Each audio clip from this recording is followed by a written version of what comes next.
ქუთაისი კიდე ლამაზი გახდა. ახლა ძალიან მიყვარს ეს ქალაქი.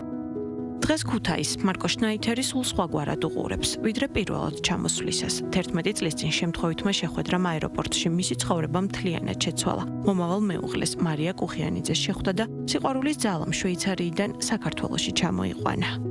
მტკივნეული და მძიმე დღე იყო ჩემთვის 7 აპრილი, ჩემი გარდაცვლილი ძმის დაბადების დღე էր და რომ მოვდიოდი, ნერვიულობდი, ვტიროდი და ამ ნერვიულობაში კომპიუტერი დამჭა აეროპორტში. და თურქეთში აღმოვაჩინე, რომ აღარ მაქვს არავინ იტალიური არ იცის, ერთი ბიჭი გამოხდა და მეუბნება, რომ როგორ დაგეხმარო იტალიურად.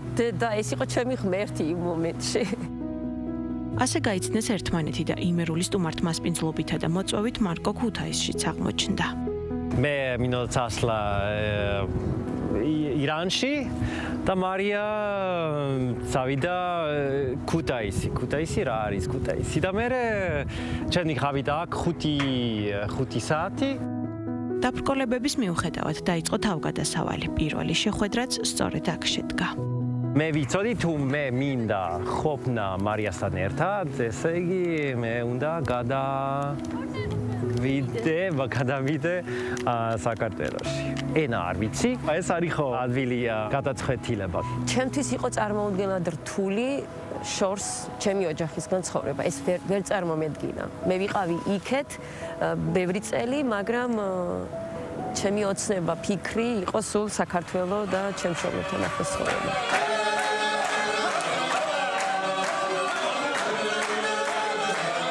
ეს ოცნება დღეს რეალობაა. წლების წინ დაწყებული ამბის თხრობა ქუთაისში გრძელდება. ქალაქში, სადაც მარკო შვეიცარიიდან გადმოვიდა და ქართული ენის, სიმღერისა და ცეკვის სწავლა დაიწყო. ეზიარება ქართულ კულტურას და თავს ამ ქალაქის ნაწილად გრძნობს.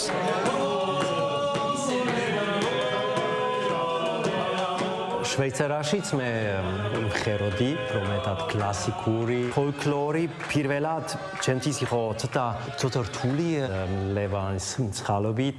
მე უფრო მეტად გებულობ ეს მუსიკა და ძალიან მომწონს. ცეკვა არ ვიცი, ცეკვა მე არ მინდა, მაგრამ მაინც ავტომატიური ცეკვა, ხო გამოდის ასე კი.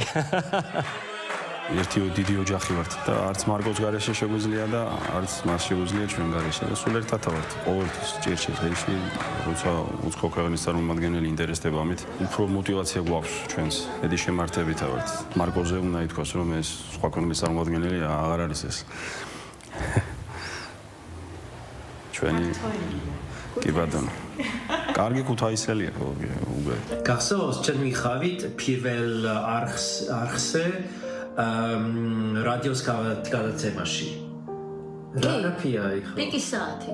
როგორც თავად მარკო გვიმხელს, შვეიცარიაში ჰქონდა ხმა, სტატუსი და სამსახური, მაგრამ სიყვარულის გზამ ქუთაისში ჩამოიყვანა. შვეიცარიელებსა და ქართველებზე ვიდეოების გადაღებაც გადაწყვიტა, რომ ქართული ხასიათი და ენა უფრო მარტივად შეესწავლა. შენ შემოგევლოს შენი დედა, გისმენ? შვეიცარიაში დედა არის ცივი არა, მაგრამ ცოტა დისტანციური და აქ დედა არის მიხვარხარ, ძალიან ემოციური, მე ხაჟა შენ ხარ ჩემის სიყვარული და რა გინდა და რა შევჭამ.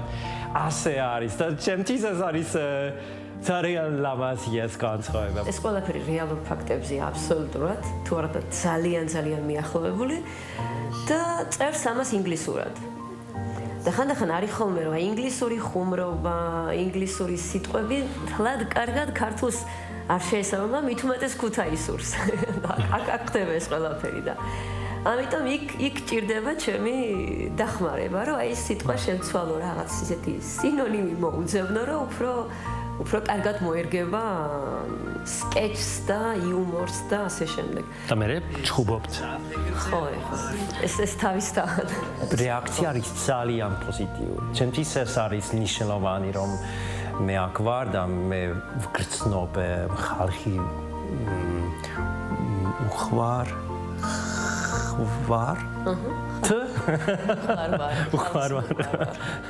ხალხის სიყვარულს ყველგან გრძნობს და ცდილობს ქუთაისაც და საქართველოსაც საკუთარი დამოკიდებულება აჩვენოს. აგრძელებს ქართული ენის სწავლას და სხვა ქვეყნის მოქალაქე მეგობრებსაც ასე ეხმარება. მე ვარ იერაი ფალკონ, მე ესპანეთიდან ვარ, ქართველი სახელი არის ირაკლი ხინკალაური, იმიტომ რომ ხინკალი არის ჩემი საყვარელი საჭმელი. ქუთაისში ვცხოვრობ, იმიტომ რომ ეს ქალაქი სამოთხეა და ძალიან ბედნიერი ვარ აქ, საქართველოში. ანუშა ვარ, ირანელი ვარ, რუხი სოფელი, ძალიან მიყვარს. ეს ჩემი ერთი სუთი ვიდეში ეს ჩემი dream უცნება. მარკოს მთავარი მიზანი საკუთარი გამოცდილების გაზიარება და ამ გზის სხვებისთვის გამარტივებაა. სწორედ ამ მიზნით გაერთიანდნენ მეგობრულ გარემოში და აქ ყოველ პარასკევს მარიასთან ერთად გაკვეთილებს ატარებს. ჯერ ეს ახალია რომ უცხოელები სწავლობთ ქართულს. ჩვენ ჭირდება ვადა. მაგრამ თქვენ ძალიან კარგად საუბრობთ ქართულად. ძალიან კარგად აჩერა არ არის. იმიტომ რომ უკვე 3 წელია მე თითქმის ყოველ დღე ვსწავლობ. მე ვფიქრობ ეს უნდა იყოს უფრო მაღალი დონე ახლა, მაგრამ ასეა. სტილობ. მარკოს და მარიას ყოველდღიური ცხოვრება ასეთია: მუშაობა, ქართული კულტურის შეცნობა და გაზიარება, მეგობრებთან შეხვედრა და ქართული ენის სწავლა. ეს ყველაფერი კი წარმოუდგენელია ამ ქალაქის გარეშე. მათთვის ხო ეს ძალიან კარგი და მნიშვნელოვანია, მაგრამ ასევე მნიშვნელოვანია მარკოსთვის. საუბარი რთულია, ამას ჭირდება დრო, გამოცდილება და აქ ადგილს ცხოვრება ბევრი წელი. ნაბიჯ-ნაბიჯ მივდივართ წინ და ეს გაკვეთილები მასაც ეხმარება განმტკიცებაში. ამ ჩვენ მეგობრებს ეხმარება კიდე ახალი რაღაცების სწავლაში და მე მაბრუნებს ჩემს ძველ პროფესიაში, მასწავლებლობაში.